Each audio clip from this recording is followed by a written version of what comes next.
le tremblement de la terre a rejoint le séisme historique, n'est-ce pas, a rejoint la violence politique. Haïti est un pays qui n'a connu que la violence politique de toujours.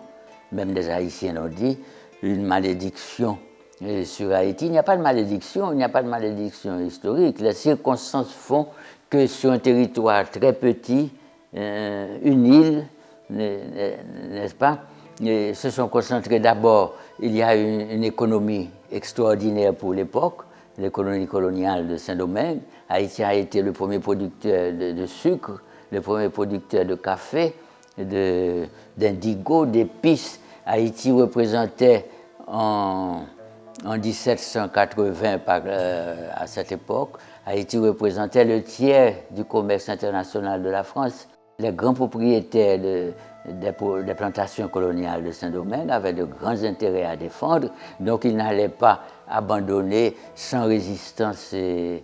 Et ainsi, puisqu'en 1794, déjà, la Convention nationale avait aboli l'esclavage. On oublie que l'esclavage a été aboli d'abord par une décision de février 1794 de la France elle-même. Et Napoléon, au moment de l'insurrection de Saint-Domingue, a décidé le rétablissement de l'esclavage. Napoléon lui-même disait que les droits de l'homme, c'était une affaire de blancs, que les droits de l'homme n'avaient pas le pied marin, auraient le mal de mer, ne peuvent pas traverser l'Atlantique. Il plaisantait avec ça. Ce n'est pas une affaire de noirs. Donc, c'est pour ça que les Haïtiens ont choisi la violence. Nous étions marqués aussi par la terreur de la Révolution française. La preuve, c'est qu'on a pu parler des Haïtiens comme des Jacobins noirs.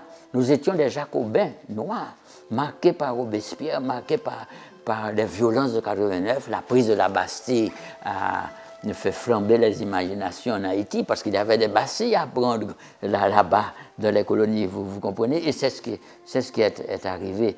Donc, dans l'imagination française, c'est tellement lié à la Révolution, le fait que Napoléon lui-même ait perdu une bataille historique en Haïti. Napoléon a perdu en Russie, en Espagne, en Haïti, avant Waterloo.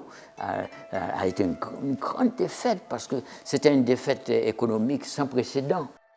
50 millions de francs or, ensuite ça a été réduit à la maison d'Orléans en 1838 à 90 millions qu'on a payé. Et ça a hypothéqué l'économie haïtienne, ne s'est jamais remise de cela. Et on est devenu une sorte de tutelle de colonies, des banques, des bourses, de la finance internationale dès le 19e siècle. Et puis par la suite, on est tombé sur les Américains. Donc maintenant, les Haïtiens ont le dos au mur. Il faut coûte que coûte qu'ils passent à un effort de refondation du pays. Pas seulement la refondation des infrastructures, parce qu'il n'y a pas il faut refaire les ports, les aéroports, les routes, les ponts, et puis l'école, la justice, le ministère de la Justice, tout, il faut tout refaire. Donc il s'agit de la refondation du pays, et c'est à ça, moi, que je réfléchis en ce moment. Donc c'est un tout petit pays, avec des institutions peu solides, fragiles, vulnérables, n'est-ce pas? Mais une grande conscience culturelle, c'est ce qui frappe les gens. Comment ça se fait un pays qui n'a pas su constituer un État, qui n'a pas su constituer une nation, a pu constituer une culture et qui s'exprime dans la peinture, dans la musique, dans la littérature, dans deux langues, en créole et en français. C'est extraordinaire.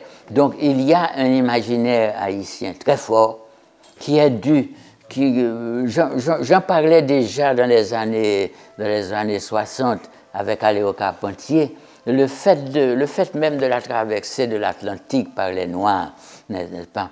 L'installation sur des terres inconnues du Brésil jusqu'aux Caraïbes, ça a été un événement sans précédent pour l'imaginaire des Africains, qui fait qu'on a une idiosyncrasie solaire délirante, sensuelle, n'est-ce pas, dionysiaque, c'est le mot, n'est-ce pas? Ça explique une sensibilité extraordinaire, mais avec peu de dispositions pour la formation d'un État, la discipline qu'il faut, le suivi, la patience, la persévérance pour faire des institutions solides. Même aujourd'hui, n'est-ce pas, personne ne veut ouvertement, bien qu'on l'ait proposé, mettre Haïti sous tutelle.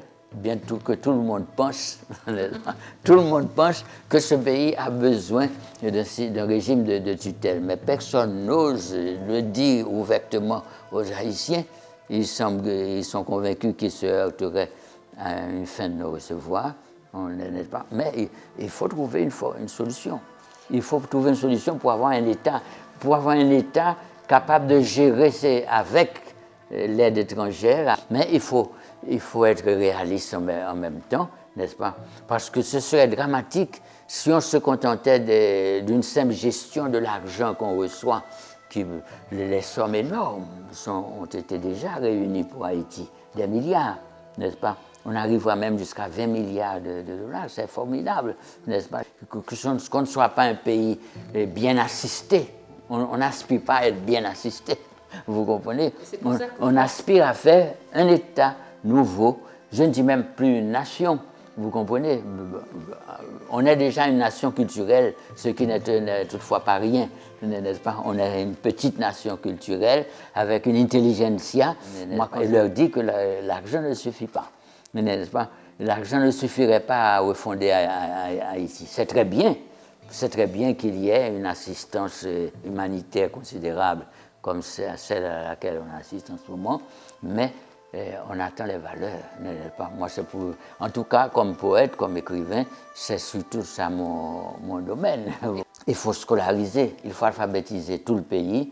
Il y a deux choses fondamentales, n'est-ce pas? Le reboisement du pays, la reforestation, n'est-ce pas, est aussi indispensable que la scolarisation. Vous comprenez? Donc, scolariser le pays, établir un système judiciaire cohérent, n'est-ce pas, une police, une armée, des institutions. Il y a des gens, il y a beaucoup d'Haïtiens aux États-Unis, au Canada, qui peuvent aider, si les conditions le permettent, qui peuvent retourner en Haïti. On est dans une conjoncture où on peut rêver, n'est-ce pas? Après le malheur, un malheur en l'occurrence haïtien, il faut rêver en sachant que le malheur haïtien est une parcelle du malheur de toutes les humanités. Il faut commencer à penser en termes d'humanité au pluriel, n'est-ce pas? L'humanité n'existe pas encore, n'est-ce pas? C'est un phénomène à construire. Il faut construire notre humanité. C'est drame. Haïti, c'est un drame. Dans ma famille, c'était des drames partout, n'est-ce pas? Mais on riait, on dansait. On a dansé notre histoire. Vous comprenez? Ça, j'aurais dû vous le dire. Ce qui nous a protégés, c'est que nous avons dansé nos malheurs. Nos malheurs. Nous avons dansé, nous n'avons pas vécu seulement, on les a dansés, on les a mis dans la danse, vous comprenez, dans le tambour, très important, le tambour dans notre vie, n'est-ce pas? C'est-à-dire le rythme, la danse, les cadences cosmiques, les choses. On est resté dans l'authenticité, quoi, malgré la tragédie, n'est-ce pas? C'est pour ça qu'on a un peuple si déconcertant, parce que les Haïtiens irritent parfois les gens, parce que c'est pas toujours commode, n'est-ce pas? Ce sont des gens difficiles. L'assistance mondiale qu'on reçoit, exiger de nos donateurs qu'ils soient aussi des porteurs de valeurs. C'est l'occasion de moderniser notre imaginaire, n'est-ce pas? Le fait d'entrer dans la mondialisation, de prendre le meilleur de ce qu'il y a en ce moment sur la scène mondiale. Je suis convaincu, quand j'étais en Haïti après 45 ans d'absence, et je l'avais déjà dit dans mon article dans Le Monde diplomatique il y a quelques années, j'avais déjà dit que les Haïtiens seuls, par eux-mêmes, ne s'en sortiront pas.